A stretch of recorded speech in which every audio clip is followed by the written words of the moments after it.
자, 오늘 생활과 윤리 29차시 수업입니다. 오늘 수업은 정보사회에서의 매체윤리, 미디어 윤리에 대해서 하겠습니다. 오늘 수업을 통해서 여러분은 정보기술과 매체의 발달에 따른 윤리적 문제들을 제시할 수 있으며, 매체의 발달에 따라서 우리가 새로운 미디어, 뉴미디어가 나왔다, 이런 얘기 할 겁니다. 이에 대한 해결 방안을 정보윤리 관점에서 제시할 수 있다. 자, 그러면 뉴미디어의 등장과 특징에 대해서 알아봅시다. 자, 그러면 미디어, 매체로 이제 번역되는데, 미디어가 뭐냐 입니다. 교과서에는 그렇게 돼 있어요. 정보를 시공간적으로 이동시키는 수단이다. 미디어와 관련해서 가장 유명한 언론학자가 누구냐면 캐나다 사람 마셜 맥루한의 이제 미디어의 이해라는 책이 있어요. 이 책의 핵심을 한마디로 얘기하면 미디어는 메시지다, 이렇게 되어 있습니다.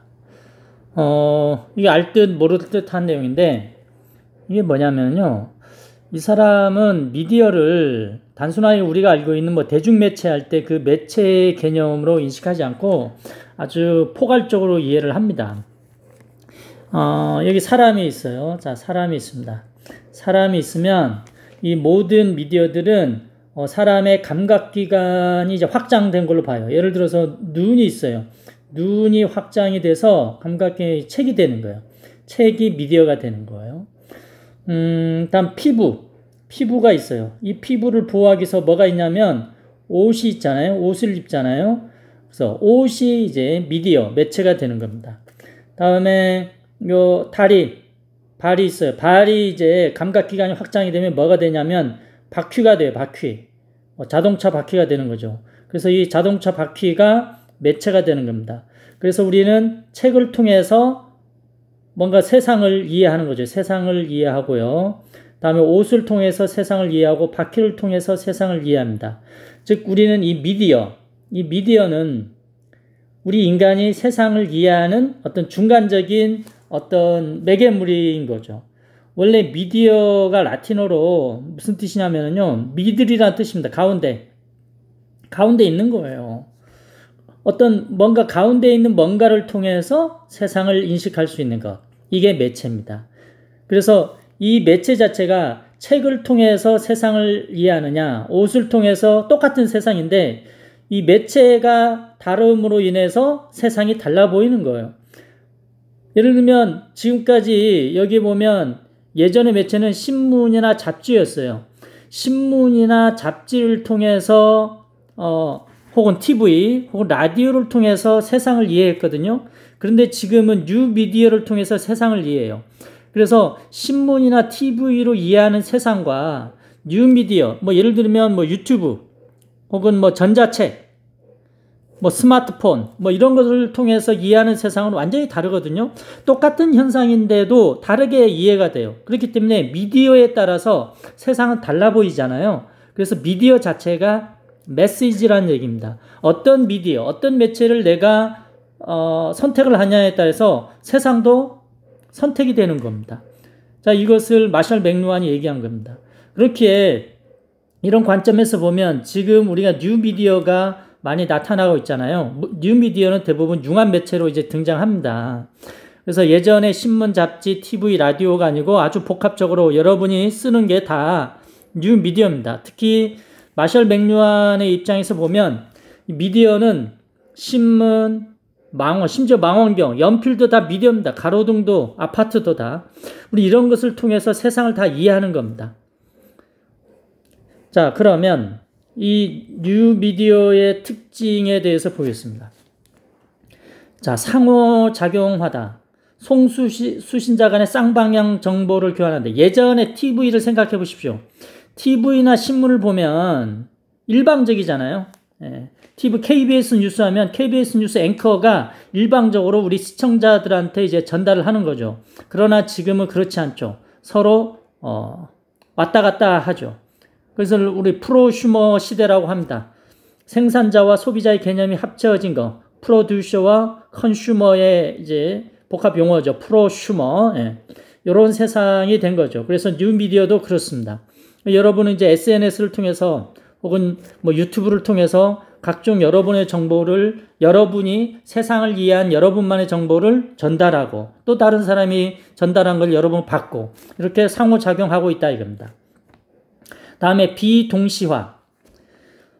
예전에는 9시 뉴스를 보고 싶으면 딱 저녁 9시에 그 TV 앞에 앉아 있어야 했습니다. 왜냐하면 그 시간, 그 동시간대에 있지 않으면 그 정보를 우리가 받아들일 수 없었죠.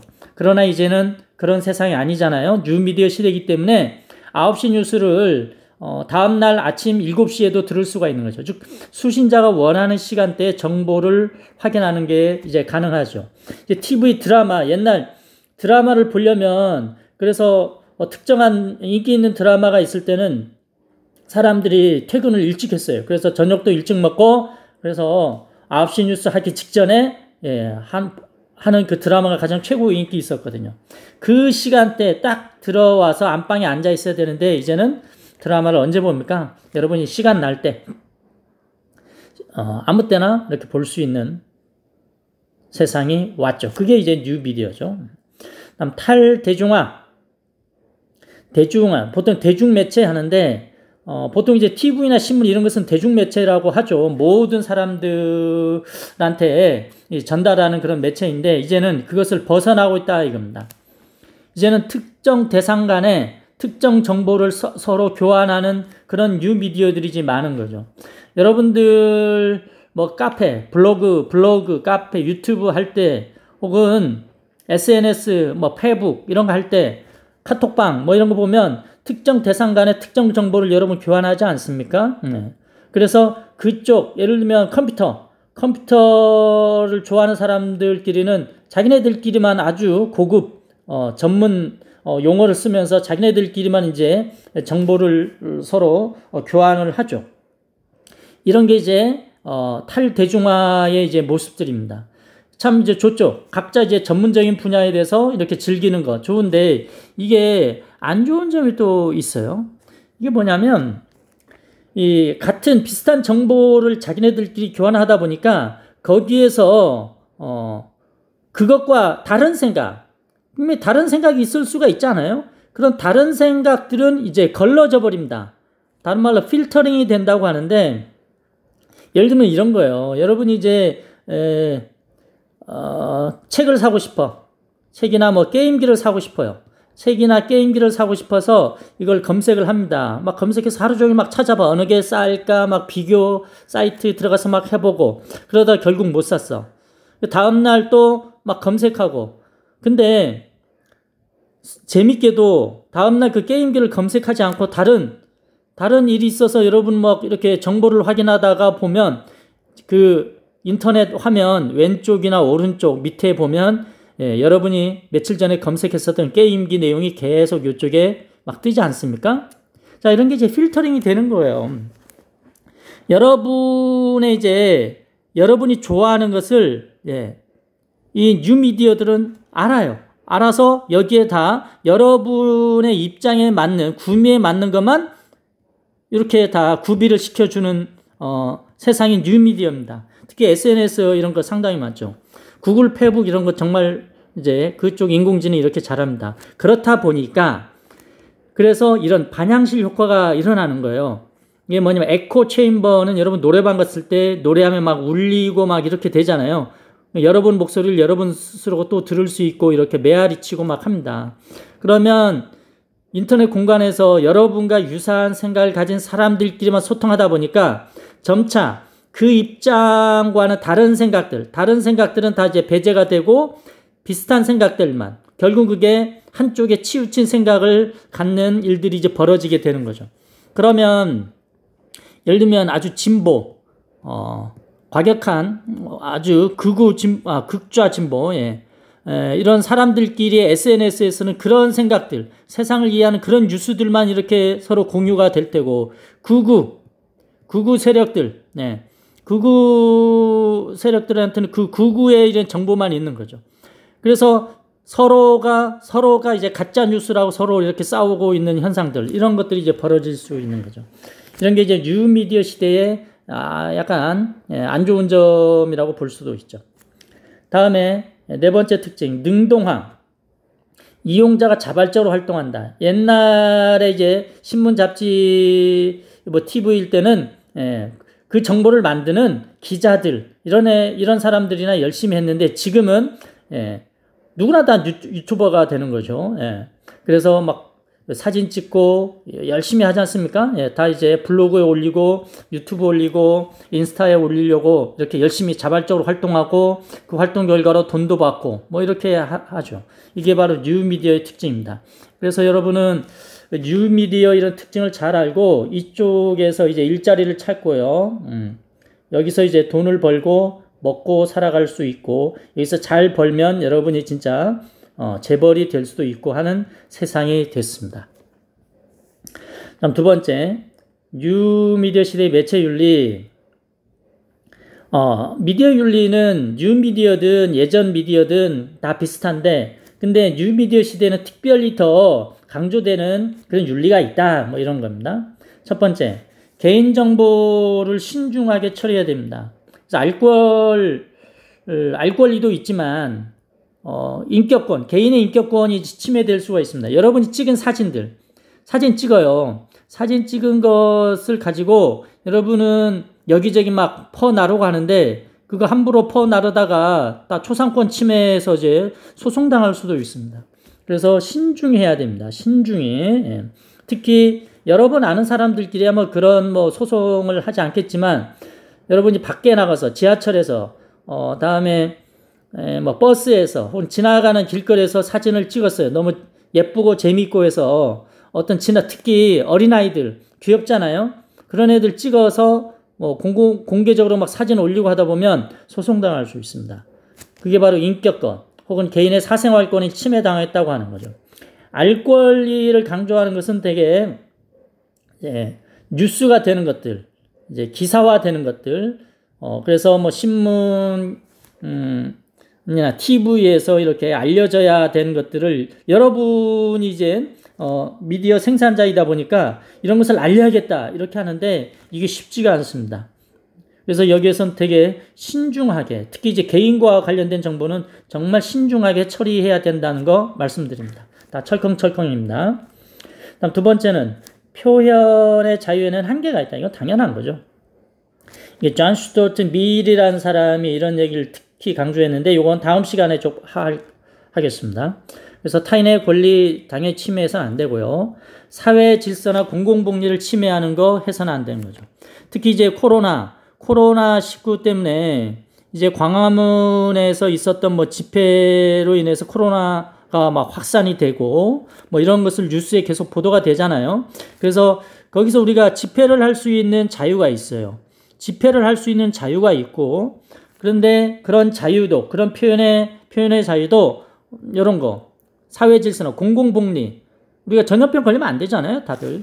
그런 것을 침해해서는 안 된다 이겁니다. 그 속에서 지금 논란이 이제 전개되고 있는 겁니다.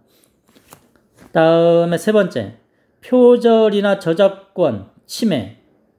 표절을 해서는 안 되고요. 저작권 침해해서도 안 된다는 거죠. 타인의 저작권을 존중해 줘야 됩니다. 그래서 다른 사람이 찍은 사진, 글 함부로 컨트롤 C, 컨트롤 V 하지 말기 바랍니다. 이것도 다 이제 나중에 소송당할 수 있습니다. 다음 마지막 매체 이해력, 미디어 리터러시. 매체를 이해할 수 있는 리터러시라는 것은 읽는 능력이죠. 읽는 능력. 미디어 자체를 읽어내는 능력. 아까 맥루안이 얘기했죠. 미디어 자체가 메시지이기 때문에 이 미디어의 특성, 뉴미디어의 특성을 정확히 알고 있어야 그 뉴미디어를 통해서 바라보는 세상을 정확히 알 수 있는 거죠. 그래서 매체가 형성하는 현실을 비판적으로 읽는 능력, 혹은 그래서 비판적 사고로 이제 가짜 뉴스를 걸러낼 수 있는 능력들을 여러분은 길러야 됩니다. 예전에는 어떤 주장을 했을 때 근거에 어떤 근거를 대면 사람들이 수긍을 했냐면 그거 신문에 나왔어요. 혹은 TV에 나왔어요. 이제 나중에 제가 이렇게 학생들 가르치다 보니까 10여 년 전엔 그거 인터넷에 나왔어요. 뭐 이렇게. 인터넷 자체가 이제 근거가 되는 거죠. 그러나 이제는 인터넷이냐 혹은 뭐 유튜브에 나왔어요. 유튜브에 나왔다고 다 근거가 되겠습니까? 다 이제 가짜뉴스일 경우도 상당히 많은 가짜뉴스가 있어요. 예, 트럼프도 이제 가짜뉴스 많이 만들어낸다고 해서 트위터에서 트럼프 경고딱지 붙이기도 했죠. 그래서 가짜뉴스 만드는 것은 대통령부터 보통 우리의 일반 시민들까지 누구나 다 이제 만들어낼 수가 있습니다. 그런 것들을 우리는 비판적 사고를 가지고 읽어내야 되죠. 그래서 그런 가짜뉴스를 만드는 그런 미디어들, 유튜브들, 각종 SNS, 그래서 그 자체가, 미디어 자체가 메시지이기 때문에 그런 미디어가 어떤 식으로 뉴스를 만들어내는지 그 과정을 비판적으로 우리가 검토해 볼 필요가 있다, 입니다. 이런 게 이제 미디어 리터러시입니다. 이게 정말 중요하죠. 다음 세 번째, 뉴미디어 시대에는 새로운 공론장이 이제 펼쳐지고 있다. 공론장이라는 것은요, 그런 거죠. 여론, 어떤 공적인 어떤 주제가 있는데 그것을 토론하는 그런 장소, 공론장이라고 하는데, 여기 보면 시민이 자유롭게 참여하는 대화 과정을 통해 여론을 형성하는 사회생활의 영역이라 했습니다. 어떤 그런 공적인 것들은 예전에는 어디에서 이렇게 공론장이 형성이 됐었냐면 유럽에서는 살롱 혹은 귀족들 파티, 여러분 영화 보면 귀족들 파티할 때 막 전쟁 얘기도 하고 뭐 문학 얘기도 하고 뭐 사회에서 그때 이슈가 된 것에 대해서 서로 토론하고 또 하곤 합니다. 이런 게 공론장인 거예요. 그런 게 이제 나중에는 이제 커피숍. 여러분 이제 파리 이제 거리를 걷다 보면 카페, 야외 카페들이 많잖아요. 뭐 이런 것들. 카페 이런 것들이 다 공론장이었습니다. 나중에 이게 신문으로 이제 만들어져서 신문에서 공론장의 역할을 했죠. 근데 이제 신문, TV 이러면서 어떤 매체들이 이제 다양한 매체들이 만들어지면서 공론장이 이렇게 바뀌곤 했는데, 특히 전쟁을 거치면서 1차 세계대전, 2차 세계대전 전쟁을 거치면서 신문이나 TV에 보도되는 게 이제 통제가 된 거죠. 즉 최고 권력자의 입김이 거기에 들어간 겁니다. 그래서 공론장의 역할을 하지 못하고 일방적으로 이제 전달하는 그런 형태가 돼버리기도 했습니다. 그러나 이제 새로운 뉴미디어, 인터넷이 이제 등장하고 이제 SNS, 그다음 스마트폰 뭐 이런 게 등장하다 보니까 그 속에서 공론장이 이제 형성이 되는 것이죠. 그래서 이것을 이제 우리가 잘 활용하면 민주주의를 발전시킬 수 있다. 그래서 특히 이제 여기에 대해서는 하버마스는 이제 독일의 이제 유명한 사회학자입니다. 위르겐 하버마스. 네. 이 하버마스가 얘기하는 이제 공론장과 그가 추구하는 수기 민주주의 입장에서 이 뉴미디어 시대를 한번 잘 검토해 보자 이겁니다. 그래서 이런 공론장은 자유롭고 합리적인 담론, 이야기를 나누는 공간입니다. 그래서 이런 공론장은 수기 민주주의, 수기라는 것은 깊이 의논한다는 얘기입니다. 그래서 이성적이고 비판적인 사고가 들어가는 이제 과정이 되는 거죠. 그래서 공공 문제에 관한 자신의 의견을 세우기 전에 수기 과정, 깊이 생각해야 됩니다. 여러분의 생각을 막 일방적으로 전달하면 안 되고요. 깊이 서로 다른 이야기를 듣고 서로 이성적으로 합리적으로 토론하는 그런 과정을 거쳐서야 진짜 민주주의가 이제 작동할 수 있다. 이게 하버마스가 꿈꾸는 수기 민주주의고 하버마스가 얘기하는 이제 공론장입니다. 그런 공론장이 뉴미디어 시대에 새롭게 등장하고 있다. 그래서 우리는 진짜 민주주의를 만들어낼 수 있는 그런 상황이 있다. 그러나 아까 얘기했죠. 이런 뉴미디어의 특성은 이쪽에 에코 체인버 현상 효과처럼 오히려 가짜뉴스를 퍼뜨리는 공간이 되기도 합니다. 그렇기 때문에 여러분은 매체 이해력, 미디어 리터러시가 아주 중요하다는 것 오늘 배웠습니다. 그래서 그런 내용을 요약해서 한번 핵심 내용을 적어보고 궁금한 거 질문으로 제출하시면 오늘 수업 끝.